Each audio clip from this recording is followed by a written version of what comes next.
to another episode of the Heal Your Worldview podcast. I'm your host, James Knight.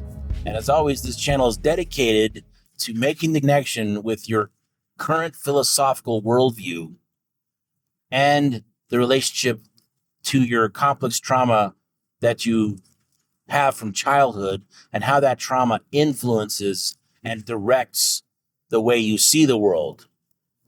And today I wanted to talk about this knowledge that I've picked up over my life and the conclusions that I've arrived at over my life because of this knowledge and my own interaction with the world around me.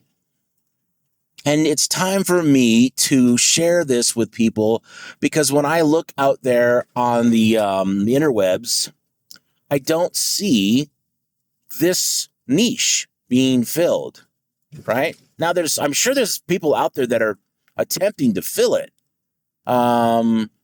or maybe not, right? I just haven't run across them yet in the specific way that I look at it. And so I think it's time for me to throw my hat in the ring and see where it goes, which is a good thing, right? Because everybody I talk to when they're having trouble and I explain, I break it out for them and the way I pull problems apart, they always feel better, right? So that is something. And what I notice the most is that the path to self-knowledge is dominated by spiritual perspectives, okay? Whether it be New Age or Hinduism, yoga, those, the type that comes from that culture, Christianity, even Buddhism, right? Even though I have more affinity with Buddhism than I do any of the other ones, there's a lot of spirituality in that too, which I find interesting. So what I'm doing is I'm looking at this through like a non-spiritual lens. I'm trying to help people connect dots with what they know in their life, okay? What is happening to them in their life? What is the cause and effect mechanism that put them in this state of mind at this stage of their life right now? And how to pull that apart and have a look on the underlying pieces so that you can fix a piece that is broken. And listen, we all have broken pieces. That's the key to this. It's not like, I think the old mentality, the old way of looking at things is when you go to therapy, it's because something's wrong with you that's not wrong with other people. Something like that, right? There was a lot of reasons why.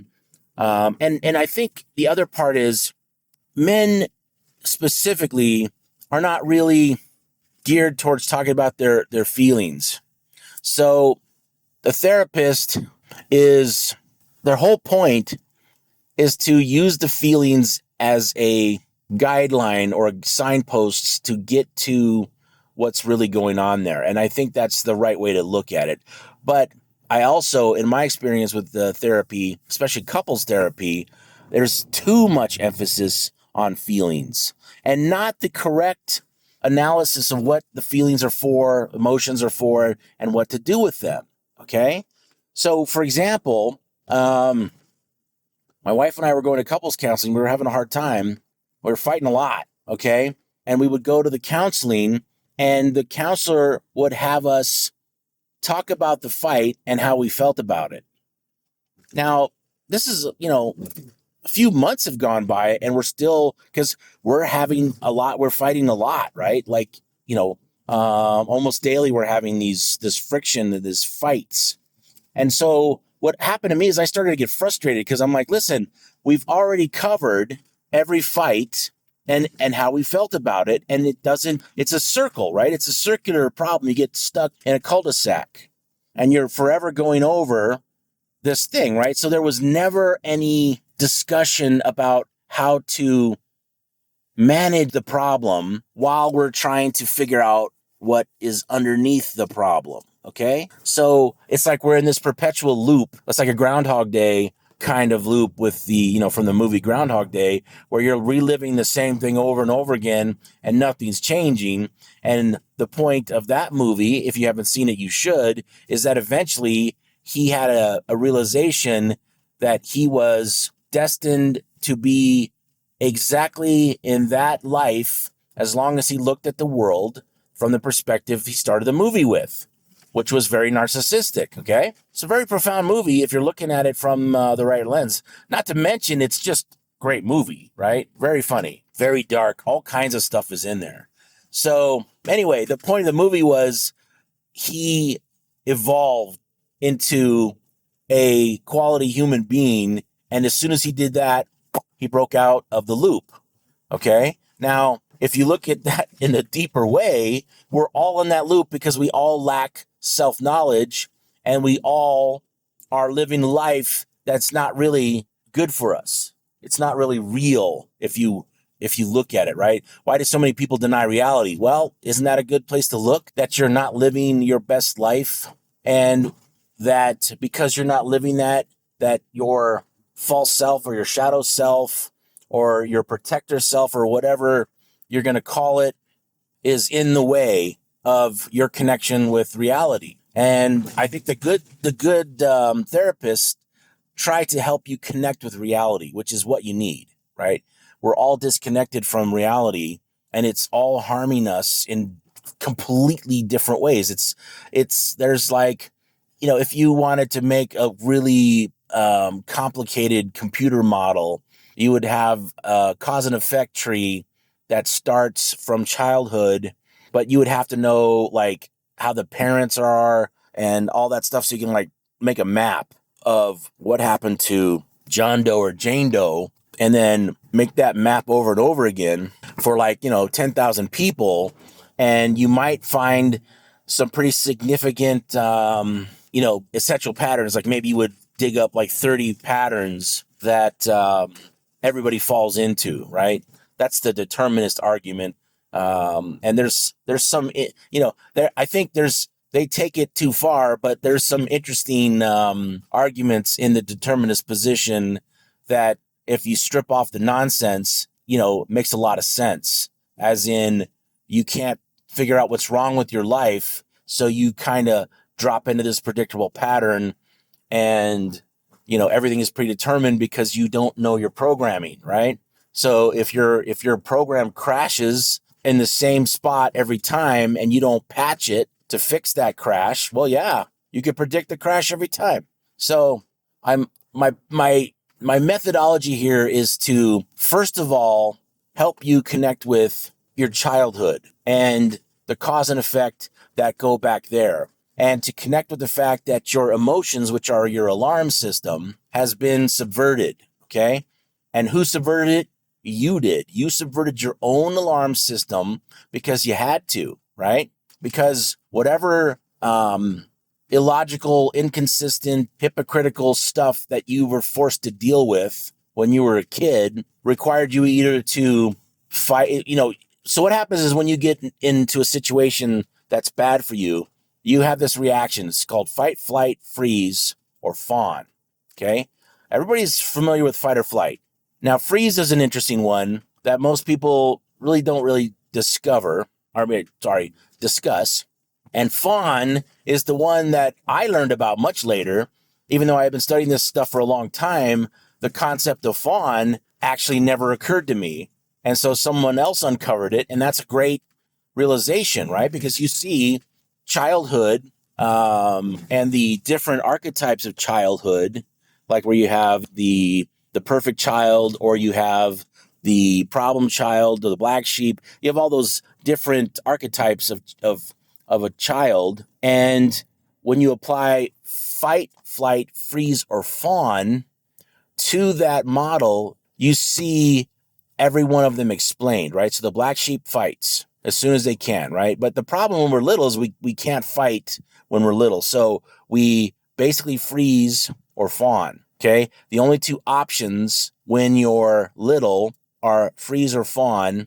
A lot of little kids try to fight, but they get crushed, right? So that doesn't work out. But anyway, a lot of kids fight from the very, very early ages. So it's all very fascinating. But from this origin, now we start to build a map, right? We build this map, and whatever your situation is with whatever you had to deal with as a child And they're all similar, but they're all different, right? So when we hear someone's story, the story will resonate with us, but it won't be quite the same as ours. So that's part of the process too, is to flesh out your own story so that you can see the cause and effect as it happened to you, right?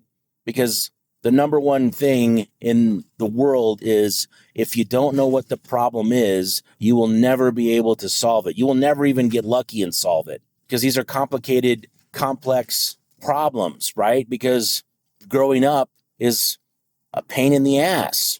So when we when we go through that, and like, nobody knows how to help us. That's what I find the most amazing, right? Now, if you have good parents and they're connected to their childhood and that kind of stuff, they give you good advice, and there is some helpful things in there.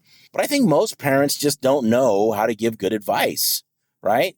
And the advice is coming through the lens of, their own biases that they haven't worked through yet. So, they'll be right on some things and wrong on other things, which means it's problematic. Because as a kid, you're coming up, you're trying to figure out how this all works, and your parents give you good advice, and then they give you bad advice, and then they give you good advice, and then they give you bad advice. And you're like, well, how do I trust any of it? And then you stop asking for advice because it's not consistently helping, right? It's actually, just as confusing it is helping, which keeps you stuck. So where I'm coming from is simple: to remove spirituality from the discussion and help people see the cause and effect in their life, help them reconnect to reality, help them learn about who they are and why they choose what they choose. And then from there, you have a chance, okay? And a lot of these things are a lifetime problem. Like, you won't be able to get rid of the problem, but what you're driving at is, you're driving at coping mechanisms that help you get past the problem faster and faster, okay? So, for example, if you get triggered and you don't know why you're getting triggered, your trigger event is going to be a long time, okay? What I mean by that is, it could be days or weeks. You could be stuck in this event because you don't know why it's happening. So what we're going to do is, we're going to unpack that so that you know why the trigger is happening. And then when it happens to you, you're like, oh yeah, there's my trigger. Okay, what do I need to do? I need to go, take a walk. I need to breathe. I need to do something that is therapeutic in the moment, where you will, sit with your trigger and you will process it and let it pass, okay? Process, pass. That is the key. You have to process and pass. If you don't process and pass, it will just sit with you for however long it is, right? Now, it'll eventually go away, but it really won't be resolved, so it kind of will be stuck with you for a long time. It's really weird how this works. But once you start to pull it apart, you do feel better. You feel better, and it builds on each other, right? So once you have a foundation of self-knowledge, you will continue from there to uncover all the things. And then as you progress, your emotions dominating you